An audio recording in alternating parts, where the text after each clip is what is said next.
Vamos por la parte número 27 sobre las puertas dimensionales y vamos a empezar con este apartado también extraído de esta noticia proveniente del Vaticano. La música sacra debe promover la fe y la nueva evangelización. Ya recordáis como la semana anterior estuvimos mostrando algo de ese tipo de música sacra, ¿verdad?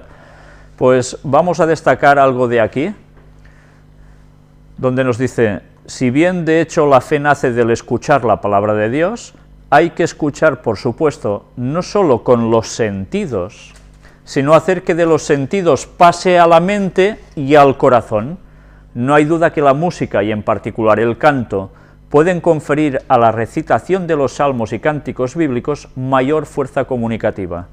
¿Está diciendo un absurdo? Está diciendo una verdad absoluta. Este es el mecanismo que tiene prácticamente como sola y gran capacidad la música. El lenguaje hablado puede ser entendido o no, puede ser malinterpretado o no, lo que vemos también, pero lo que oímos nos llega a dar un encadenamiento que entra por los sentidos, que pasa a nuestra mente, nuestro corazón, y nos hace sentir dentro algo que realmente puede hacernos vibrar, nunca mejor dicho, hacernos vibrar en una cierta consonancia. Como el diablo sabe lo mismo que Dios utiliza la música para hacernos sentir más próximos a Él, Satanás también sabe que utilizando la música, que puede ser disfrazada de sacra, nos puede llevar a todo lo contrario, a ciertos estados mentales. Sigamos viendo qué nos dice aquí. El testimonio de San Agustín, que en ese momento era profesor en Milán y buscaba a Dios, buscaba la fe. En este sentido es muy significativo. En el libro X de las Confesiones, su autobiografía, él escribe: cuando me vienen en mente las lágrimas que las canciones de la Iglesia me arrancaron a los inicios de mi fe reconquistada, y la conmoción que aún hoy me suscita no solo el canto, sino también las palabras cantadas, si cantadas con una voz clara y con la debida modulación, reconozco de nuevo la gran utilidad de esta práctica. Sabéis que San Agustín era un hombre con un gran intelecto y llega a la misma conclusión, ¿no? Con la debida modulación, ¡pam!, consigue un algo genial, ¿no?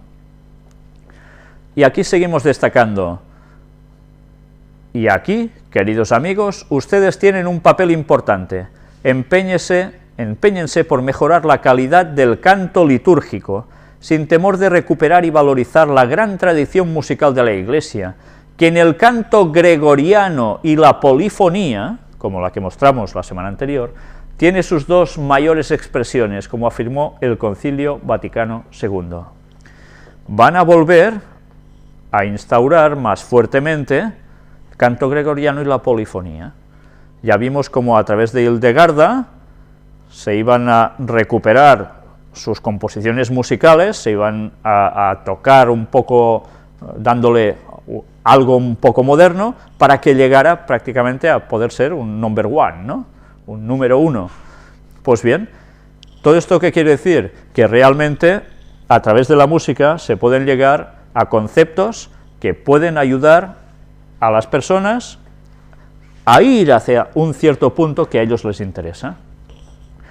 Y sigue diciendo: me gustaría hacer hincapié en que la participación activa de todo el pueblo de Dios en la liturgia no consiste solo en hablar, sino también en escuchar, acoger con los sentidos y con el espíritu la palabra. Y esto vale también para la música sacra. Ustedes que tienen el don del canto pueden hacer cantar a los corazones de mucha gente durante las celebraciones litúrgicas. Acoger con los sentidos.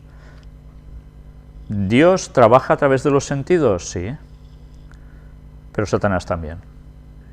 Y como siempre, ese estrecho filo decantándose hacia un lado o hacia el otro es tan sensible, tan casi imperceptible, que con qué facilidad podemos caer en el lado oscuro. Los sentidos son la clave para todo. ¿Sabéis? Hay iglesias donde, mirad, ellos lo dicen, no consiste solo en hablar la liturgia. Yo ahora lo equipararía a lo que sucede en el mundo protestante, en definitiva, porque es donde más se está haciendo, que en las iglesias se canta mucho y se habla poco. ¿Por qué? Pues porque se cantan cierto tipo de canción que lleva a más euforia, a pasárselo bien, a que yuppie es ser cristiano, y que se crean emociones, como antes hemos visto en el testimonio que hemos leído, ¿no? Ciertos tipos de emociones que te pueden alterar realmente, y que Satanás evidentemente puede aprovechar. Es triste también cuando en iglesias adventistas actualmente en muchos lugares se está cantando y cantando y cantando y cantando y dale a la canción, y de hablar de la palabra de Dios se habla muy poco. Lo adecuado es encontrar un equilibrio, como siempre. Todo tiene su lugar, pero en equilibrio. Y eso hay que ir con mucho cuidado, porque el tema de los sentidos y las emociones se está trabajando para hacernos sentir que estamos cerca de Dios, solo cantando y cantando y cantando, pero luego estamos vacíos de contenido. ¿El mensaje se puede llevar cantado? Sí, es cierto, pero hay cosas que nos tienen que además ayudar a una reflexión total, y es con estudio, y eso se hace en silencio o hablándolo. Una cosa no debe dejar de banda la otra, todo equilibrado, pero ya veis, Satanás conoce muy bien también cómo funcionan nuestras mentes. Y vamos a seguir con esas citas de Elena White, que hoy no leeremos muchas, el tiempo se nos ha echado encima, pero que nos van a seguir dando constancia de lo que hemos venido mostrando, y están extraídas del ministerio médico. Cuando finalicemos estas citas, vamos a presentar lo que os he dicho antes, que creo que nadie se quede indiferente cuando lo vea. Predicad la palabra. Yo diría a los que sostienen conceptos contrarios a esta clara enunciación de Cristo: en tales asuntos el silencio es elocuencia. Es presunción dar cabida a suposiciones y teorías en relación a temas que Dios no nos ha dado a conocer en su palabra. No necesitamos entrar en especulación acerca de nuestro estado futuro. A mis hermanos ministros digo: predicad la palabra, hacedlo a tiempo y fuera de tiempo. No coloquéis en el fundamento heno, paja y hojarasca, vuestras propias invenciones y especulaciones que no benefician a nadie. Cristo no ocultó verdades esenciales para nuestra salvación. Las cosas que están reveladas son para nosotros y para nuestros hijos, pero no debemos permitir que nuestra imaginación establezca doctrinas referentes a lo que no se nos ha revelado. El Señor ha hecho toda provisión para nuestra felicidad en la vida futura, pero no ha hecho revelaciones concernientes a estos planes, y no debemos especular acerca de ellos, ni debemos medir las condiciones de la vida futura por las condiciones de esta vida. Tantas veces, imaginamos esta sociedad, es así, el cielo y la tierra nueva después serán igual, pero todo en súper bien. No, no, el esquema va a cambiar radicalmente, será otra situación, pero como no lo sabemos cómo va a ser, pues ahí nos quedamos, y no le demos vueltas. Se me reveló que usted está en grave peligro. Satanás va tras sus huellas, y a veces le ha susurrado fábulas placenteras y le ha mostrado cuadros encantadores de una a quien él sugiere como una compañera más idónea para usted que la esposa de su juventud, la madre de sus hijos. Satanás está obrando sigilosa e incansablemente para derrumbarlo por medio de sus tentaciones especiosas. Él está decidido a hacerse su maestro, y usted necesita colocarse ahora donde pueda obtener fortaleza para resistirle. Él se propone entramparlo en las redes del espiritismo, y espera separar sus afectos de su esposa y fijarlos en otra mujer. Él desea que su mente se absorba en esta mujer hasta que por medio del afecto impío ella llegue a ser su Dios. Sí. Esto que veis aquí es algo que nos debería hacer pensar, lo leímos ya la anterior vez, porque quiero que os deis cuenta de algo muy importante. La forma que tiene Satanás de trabajar sobre nuestras mentes, sobre nuestros sentidos, nos hace quedar cautivos de un concepto que a veces imaginamos, que puede ser casi una divinización de una persona, ya lo veis, llegar a ser su Dios, y a través de utilizar a otras personas, nos puede hacer sucumbir donde no debemos. El juego de Satanás es siempre buscar los sentidos.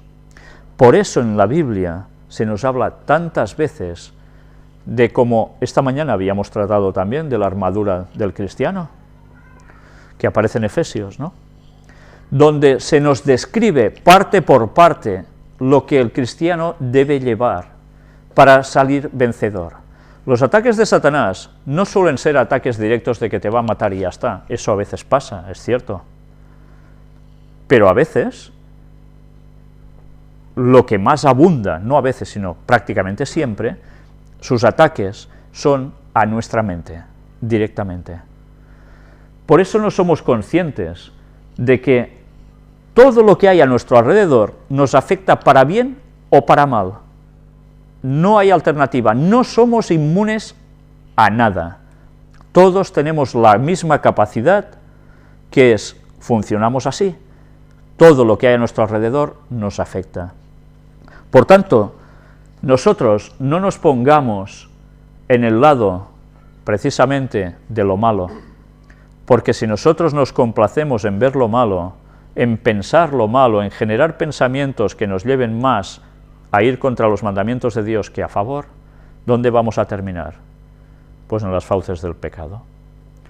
Por eso, démonos cuenta que todo lo que habéis visto hasta ahora, en esta serie dedicada a las puertas dimensionales, todo nos empezaba hablando por algo realmente que sonaba espectacular, ¿no?, puertas dimensionales que nos podían trasladar a otro lugar, en este caso, sobre todo al cielo, y hemos visto cómo hay otra puerta dimensional tan cercana a nosotros, que es nuestra propia mente, y que a través de nuestros sentidos físicos, emocionales y demás, Satanás puede hacer también su intervención.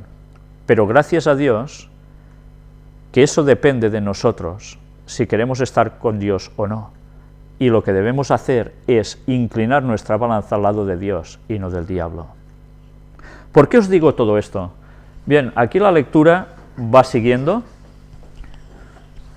y la verdad es que luego veremos que vamos a hacer un cierre de círculo con lo que os voy a mostrar después. Hemos empezado por algo tan, una puerta dimensional, pero nos hemos ido centrando en todos los ataques del espiritismo que van directamente contra nuestro propio interior. Y volveremos a cerrar el círculo precisamente con algo que nos va a sorprender de lo más elevado que podamos esperar. Pero antes, quiero que veamos, bueno, aquí tenéis toda esta lectura, que si no recuerdo mal, es lo que hicimos el otro día. Esperad un momento que voy a ponerlo en el sitio. Es que hoy no tenemos mucho tiempo y vamos directamente a tocar la parte que nos interesa. Lo que vais a ver ahora es algo que realmente yo me enteré el domingo pasado. Vamos a conseguir, si Dios quiere, que la persona que me lo propició venga a dar su testimonio personalmente aquí, en una conferencia en directo, no sé si el sábado siguiente o el que vendrá después. Va a buscar su momento para podernoslo explicar. Él no es adventista, es un evangélico, pero vais a ver también cómo él os contará, cómo a su vez alguien se lo dijo a él, lo que os voy a mostrar yo ahora. Vamos a ver de qué se trata. Hoy la conferencia, esta segunda parte, va a ser sumamente breve, pero quiero que sea así de breve para que verdaderamente vos vayáis con una reflexión muy fuerte. La puerta al cielo de Betel. ¿Recordáis que estuvimos hablando, si no recuerdo mal, era en el primer tema de esta serie de las puertas dimensionales, sobre Betel? ¿Qué es lo que nos motivó a encontrar, gracias a Dios, que realmente en la Biblia se hablaba de puertas dimensionales? Y recordamos el texto donde aparece en Génesis, creo que es el capítulo 30, si no recuerdo mal, cuando Jacob, que luego pasa a ser Israel, va a un cierto lugar y allí en un sueño ve una escalera que se une la tierra con el cielo, por donde suben y descienden los ángeles de Dios.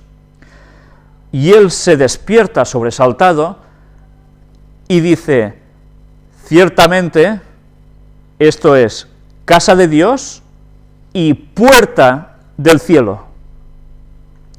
Y coge una piedra que había sido su cabecera, su almohada por esa noche, la unge con aceite y la llama Bet-El, casa de Dios. Ahora que hemos recordado esto, vamos a hablar en unos datos recopilados de lo que es Bet-El en Wikipedia, pero que es interesante para que os deis cuenta de lo que vais a ver después. Bet-El en hebreo significa casa de Dios, es el nombre de una ciudad cananea de la antigua región de Samaria, situada en el centro de la tierra de Canaán, que era la tierra prometida, al noroeste de Ai por el camino para Siquem, a 30 kilómetros al sur de Silo y a unos 16 kilómetros al norte de Jerusalén. Bet-El es la segunda ciudad más mencionada en la Biblia. Curioso, ¿eh? En este lugar fue donde Abraham construyó su altar cuando llegó por primera vez a Canaán. En este lugar.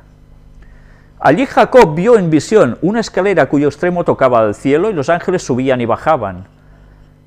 Por esta razón Jacob tuvo miedo y dijo: «¡Cuán terrible es este lugar! No es otra cosa que casa de Dios y puerta del cielo». Y llamó Bet-El al lugar que era conocido como Liz o Luz.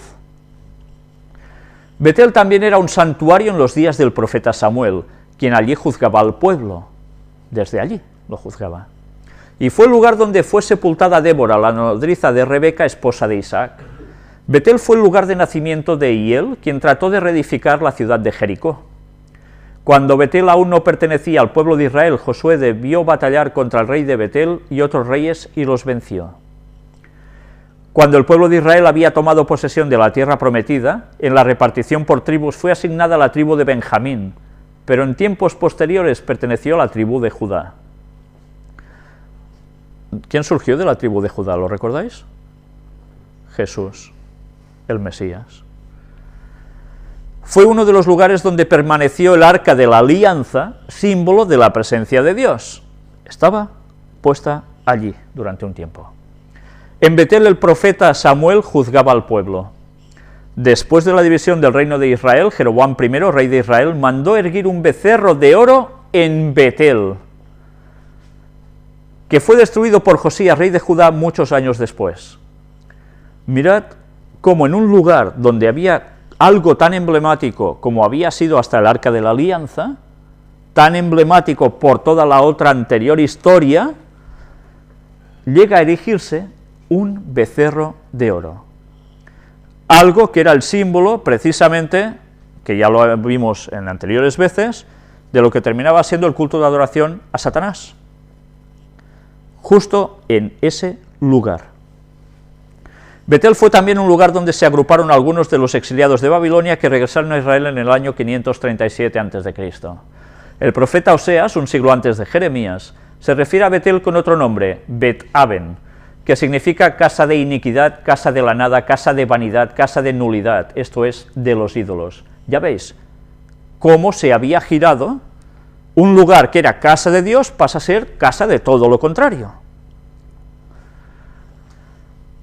En Amós, el sacerdote Amasías dice al profeta Amós que huya a Judá y no profetice más en Bet-El porque es santuario del rey y cabecera del reino.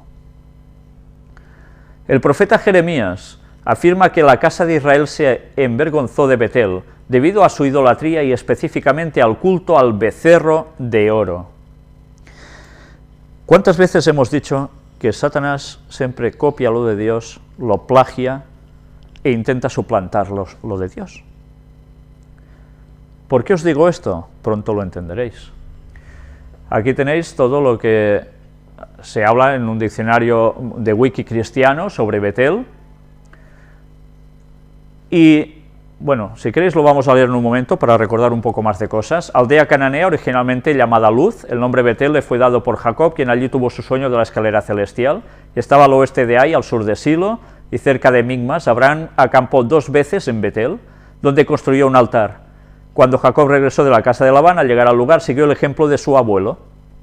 Cuando los israelitas al mando de Josué invadieron el país, el pueblo de Betel ayudó al de Ai a resistirlos, pero ambas ciudades fueron conquistadas. En la división del país, Betel fue asignada a Benjamín, pero estaba en la frontera con Efraín, y los efraimitas la consideraban de ellos. Durante la guerra del Israel contra Gabá, los israelitas buscaron el consejo de Dios y le ofrecieron sacrificios en Betel. En estos versículos, la Reina Valera traduce Betel como casa de Dios, de modo que los textos se pueden entender como que hablan del tabernáculo en Silo, donde estaba el arca en ese tiempo. Pero lo que veis aquí, nunca se usa de este modo en la Biblia. Para casa de Dios se usa Bet Yahvé, Bet Elohim o Bet Bayit. El vocablo Bet siempre se refiere a la ciudad de ese nombre. Después que los filisteos destruyeron Silo, Betel fue uno de los lugares desde el cual Samuel juzgó a Israel y donde tal vez se ofrecían sacrificios. Jeroboam I estableció en Betel uno de los centros de adoración del becerro. El rey Abías de Judá ocupó temporariamente la ciudad. Betel fue repetidamente denunciada por los profetas por sus pecados, y Oseas la llama Betabén. Finalmente Josías profanó su lugar sagrado, destruyó su altar y sobre él quemó los huesos de los sacerdotes idólatras que exhumaron de sus sepulturas. Los descendientes de algunos de los habitantes de Betel regresaron de Babilonia con Zorobabel después del exilio, y la ciudad fue reconocida como perteneciente a Benjamín. Jugó un papel importante en el período macabeo y en la guerra judeo-romana fue capturada por Vespasiano. Hoy es una aldea pequeña llamada Beitín, a unos 17,5 kilómetros al norte de Jerusalén. Las excavaciones llevadas a cabo en 1927 y en 1934 por Albrecht y Kelso muestran que el sitio fue habitado desde el tercer milenio antes de Cristo y que sufrió una severa destrucción en el siglo XIII antes de Cristo. También dan evidencia de la destrucción por los asirios y en la transición entre los dominios babilónico y persa. Fue reconstruida y existía como una pequeña población en tiempos de Esdras. Durante los periodos helenístico, romano y bizantino, Betel fue una ciudad próspera. Son montañas en la frontera de Efraín. Sobre una de sus cimas se construyó la ciudad de Betel. Y ahora que ya habéis visto esto y estáis situados históricamente, vamos a ver en el mapa. Este mapa es una foto de satélite. Veis en el centro de la imagen, hacia abajo, en el tercio de abajo, hay una población aquí, es Belén, donde nació Jesús. Un poco más arriba, la capital, Jerusalén. Y 17 kilómetros al norte, precisamente está Betel. Esto lo estáis viendo, está escaneado de el mapa que este señor me mostró. Vamos a hacer un acercamiento de todo esto. Ya estamos cerca del lugar, Betel. Estas casitas que veis por aquí abajo son precisamente la población actual, y lo que veis por arriba de mitad de pantalla es esa pequeña cordillera de la zona de Betel. Hasta ahora diréis, bueno, muy bonito, ¿y qué? Vamos a ir haciendo alguna aproximación más. Quiero que os fijéis sobre todo en la parte derecha del centro de esta imagen, hacia la derecha, y en la parte del cuadrante de arriba, por decir algo. Vamos a seguir avanzando, una aproximación más. Estamos ya centrados. Diréis, vale, ¿y qué? ¿Veis algo? Sí, abajo vemos unas poblaciones que tienen distintos nombres por aquí, pero me gustaría que os fijaseis, no en las casitas de abajo, sino en esta montaña, en esta cordillera que aparece aquí. ¿Veis unos ciertos sombreados entre montaña y montaña? Sí, ¿no? ¿Lo veis? Coge un color más oscuro, más intenso. Vamos a seguir avanzando. ¿Veis mejor? Entre montaña y montaña, como hay estos colores más intensos, más oscuros, con unas ciertas formas, formas de la naturaleza de la montaña, ¿verdad? No percibís nada, ¿no? Vamos a ver otra vez el mapa escaneado desde más arriba. Jerusalén a la derecha, en el mapa vamos avanzando hacia la izquierda y vemos Betel. Mirad al lado del punto rojo de Betel, donde está ubicado Betel, esas montañitas que ahora os estaba diciendo que os fijarais en ellas. Es nada, ya veis. ¿Veis unas 3 formas de montañas seguidas, casi entrelazadas entre ellas? ¿Veis esos colores oscuros que os decía entre montaña y montaña? ¿No recuerda nada esto? ¿No veis nada de extraño? ¿Sabéis algo de hebreo? A mí me hizo ese señor la misma pregunta. ¿Sabes algo de hebreo? Le dije, bueno, la verdad, había estudiado algo de hebreo hace muchos años, ya no me acuerdo prácticamente de nada, pero sí, recuerdo que las letras son muy peculiares. Y me dijo, mira esto. Pues dije, son letras hebreas. Porque, aunque no me acuerdo de cada letra, sí recuerdo la forma que tienen, más o menos. ¿Veis estos sombreados oscuros entre montaña y montaña? Pues vais a sorprenderos. Mirad bien lo que estáis viendo ahora, ¿verdad? Lo vemos una vez más. Y ahora, mirad esto. ¿Qué veis aquí? Si miráis abajo a la derecha, marcado en un recuadro en rojo, veis esas formaciones montañosas que tienen forma de letras hebreas. En el plano grande veis a Betel, marcado aquí en rojo, y eso que veis en el recuadro en rojo a la derecha, esa pequeña cordillera, es precisamente la que veis encima de estas casas en la imagen grande, con estos surcos entre montaña y montaña, que son nada más ni nada menos que, si lo volvéis a mirar en el recuadro pequeño en rojo, mirad arriba, cómo coincide con la palabra Yahvé, el nombre de Dios. Por si aún no lo veis claro, ¿lo apreciáis mejor ahora? Lo que veis a la derecha es el nombre de Dios, I-H-V-H en hebreo. Sabéis que las consonantes no se sabe exactamente cuáles eran. Coinciden con la vista aérea de las montañas, como si estuvieran escritas con el dedo de Dios, en letras hebreas, su nombre, donde hay la casa de Dios y puerta del cielo. Y esto no lo ha hecho el hombre. Esto es algo natural. Podéis mirar todo el mapa, todo el resto del mapa donde queráis, no encontraréis otro lugar donde haya letras hebreas formado por las montañas.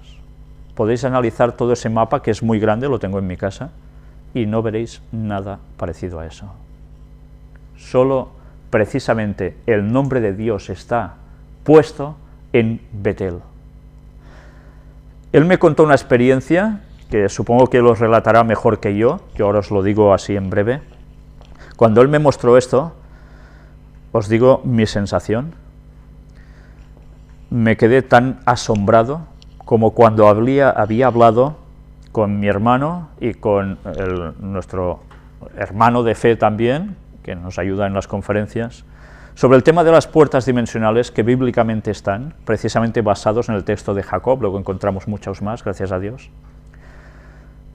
Y que cuando me senté a poner un vídeo de Ron Wyatt, vi como él precisamente 30 años antes ya estaba hablando de eso, que había una puerta dimensional en Betel, que literalmente esa casa de Dios era puerta del cielo, con ese encuentro que él tuvo con Jesús, precisamente cuando cavaba en el Arca de la Alianza. Sinceramente me estremecí. Cuando este señor me mostró esto, sentí prácticamente lo mismo. Porque él me comentó esto a mí y yo le pude decir que esto es literalmente la puerta del cielo, desde ese lugar. Creo que fue un intercambio de información que nos dejó bastante perplejos a los dos, atónitos, alucinados, la verdad.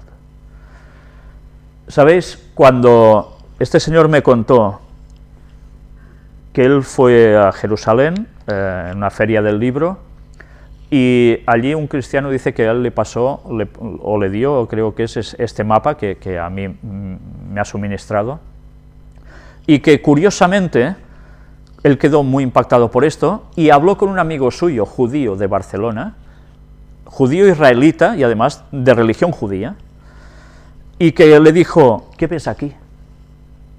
Y dice que no le respondía nada.